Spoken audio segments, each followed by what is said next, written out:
Hi everyone, it's Claire back again. This is going to be a long video. I've got, I think, 15, 16, possibly even 17 brown polishes to go through. So these are my autumn browns. And today I'm going to be looking at cream polishes and holographic polishes. And then in the next video, which will be much shorter, I've got some shimmery and flaky browns to have a look at. So let's start with the creams. Okay, I'm going to try to be a bit more harsh in my destashing. I'm even thinking of doing, let me know if this is a good idea in the comments, but like an extreme destash series where it's just a straightforward 50-50, 50 stay, 50 go. And I was going, I don't know whether to, I don't know, it's just a concept, the beginning of an idea that I've got at the moment. So when I've done my browns and my greens for autumn, then the approach that I wanted to take for destashing was just a little bit more extreme. I just need to get my collection down. There's just too much clutter, and I don't have a dedicated nail, like mani cave or anything like that, a nail area. I have the majority of my display in one, like in the spare bedroom, and then there's just clutter everywhere, and it's kind of getting to me at the moment. I feel like I need to do a big, like, slash my collection by 50%.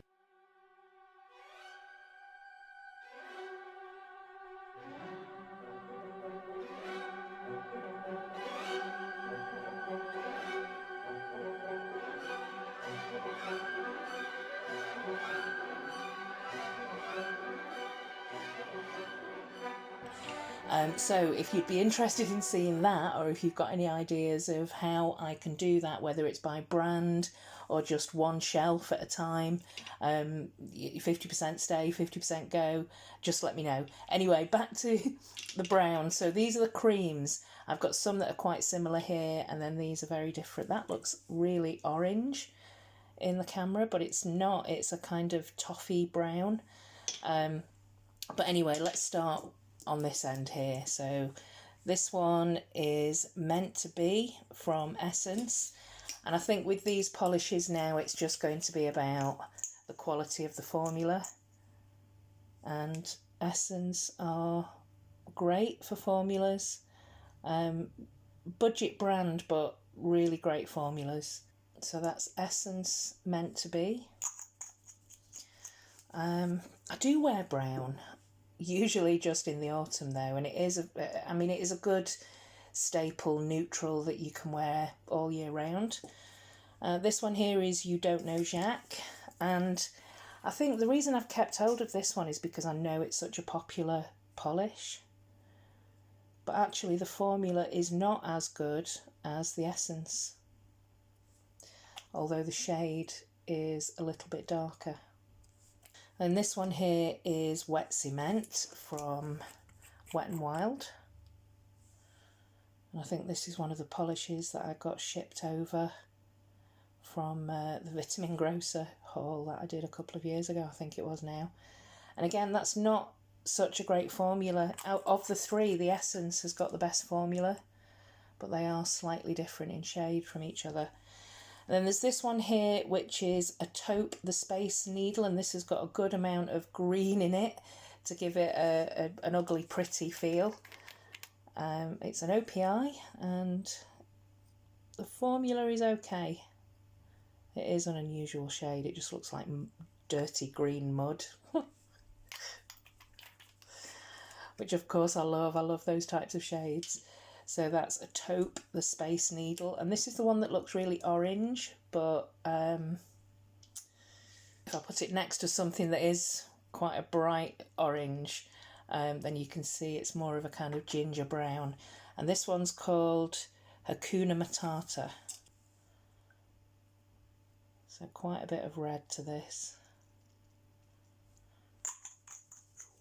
but it's still in the brown category.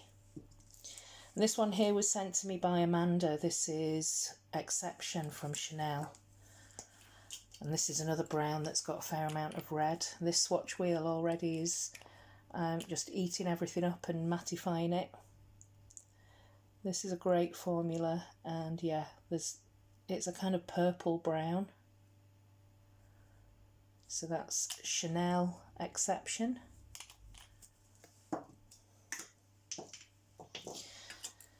And then these two here look really similar to me. This one is I Break for Manicures, and this one is Grey Area that was sent to me by Jules. Let's see how similar they are. Look at that, that just looks like a fantastic autumn palette. Yeah, it's very much a kind of purpley brown. I love those types of shades when on the nail you can't tell, is it a purple, is it a brown? It's very dark, so that's I Break for Manicures. And this one is Grey Area from Sally Hansen. Yeah, I would say it's got the better formula. But it's very, very similar. I didn't realise that. They do look quite similar in the bottle. I think the OPI is definitely darker. I don't know, see what they're like on a second coat, but that's my brown autumn creams. So here are my brown autumn holographics. These ones are more of a orangey brown, and these ones are all really dark brown.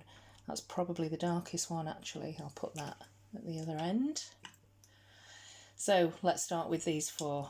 This one here is from Sister Chic, and it's from the Ashes I Rise, which was from the launch collection.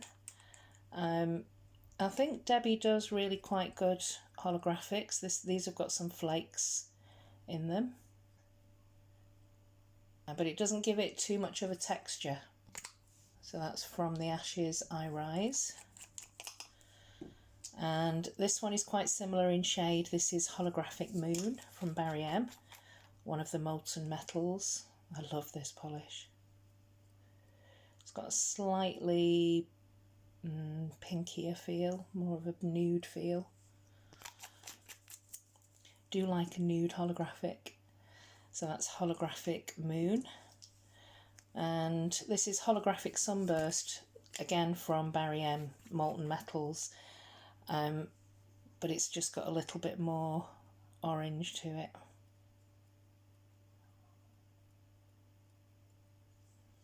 I think these four are actually quite similar. And then this one here is TTYL, which is from the OMG collection. It's not a brown. I know it's much more of a nude neutral. In fact, this looks quite of a pinky orange brown.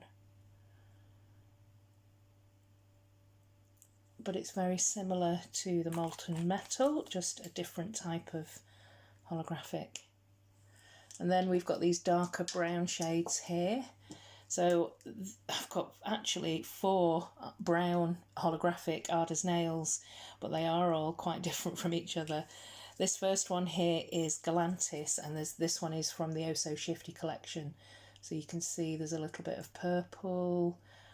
It goes mainly from a kind of brown to a bronze to a gold. And I know I absolutely will not be getting rid of this one. I was going to say it's one of my favourites from that collection, but actually it's difficult to determine which one is... I mean, Nebula from that collection is always going to be my favourite, I think. But the shift in them is fantastic. So that's Galantis from the Oh So Shifty collection. Then this one here is Commuter Hell, and this was from the 9 to 5 collection. And there's some really unusual neutrals in this collection. This is a kind of smoked out ashy brown, so that's Commuter Hell, which if you're travelling in London, then that's part of your 9 to 5. This one here is a tonic polish, and this is Taking on Toronto. And I think I got this from Rainbow Connection. Either Rainbow Connection or it was sent over to me by Lisa Hendy. But that is a beautiful holographic with multi-chrome flakes. And then this one here is Chestnuts Roasting, the thing about this polish that I always remember is how shiny it is, even before you put a top coat on. So it would be interesting to see what this what the swatch wheel does to this polish. It's a beautiful kind of mahogany brown, super hollow. Beautiful. And then this last one here is the darkest one. This is Papa Rat. And again, it's super shiny, super hollow. And it's from I think it's from the Bad Boys 2 collection. And it's a very, very dark holographic. I know it looks similar there to Chestnuts Roasting, but it's much darker. Hopefully we'll see that on a second coat. That's quite a lot of brown or brownish autumn holographics and creams. I'm going to put a second coat on everything and we can come back and see if I'll be destashing any of these beautiful neutral polishes. Okay, here's a second coat on everything, and that just made it even more difficult. Usually a second coat helps me decide, but they are very slightly different from each other, and this is a category that I absolutely love. Even these two here that stand out as being very, very similar, the holographic finish is different on them, so it's really difficult. I do think that Grey Area and I Break for Manicures are really quite similar. So of the two, I think I'm going to destash I Break for Manicures. And these three here really are quite similar. And I think probably the formula on Wet Cement is the least favourite of the three, although they are all fantastic polishes. But that is not a very good indication for how easy the Extreme Destash series is going to be. I've only managed to destash 2, and that was begrudgingly out of 15, 16. So let me know if you have any favourites here. The Arders Nails are always going to be difficult for me to destash. Are you wearing any of these autumn shades at the moment? Thanks for watching, and I'll see you in the next video. Bye!